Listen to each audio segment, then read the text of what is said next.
محکمہ anti corruption Lahore region اے کی مرتب کردہ سورس رپورٹ کی روشنی اور ڈپٹی ڈائریکٹر انویسٹیگیشن کاشف جلیل کی سربراہی میں بڑی کارروائی۔ لینڈ مافیا سے سپورٹس بورڈ کی 96 کنال سرکاری اراضی باگزار کروا لی گئی۔ تحصیل شالیمار کے موضع رکھ چویل میں واقع سپورٹس بورڈ کی سرکاری اراضی غیر قانونی طور پر قبضے میں لی گئی۔ ملک مشتاق اوان اور چاند نامی ڈوگر نامی لینڈ مافیا نے عرصہ دراز سے سپورٹس بورڈ کی 96 کنال سے زائد اراضی پر قبضہ کر رکھا تھا۔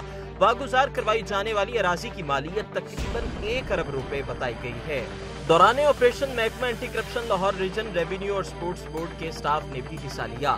Director anti corruption Lahore region A نے ناجائز قابضین کے خلاف سخت قانونی کارروائی اور مقدمہ کے اندراج کا عندیہ دے دیا۔ D G anti corruption Punjab Gohar Nafees نے سرکاری جائیدادوں کے تحفظ اور لینڈ مافیا کے خلاف قانونی کارروائیاں تیز کرنے کی ہدایات جاری کر دیں۔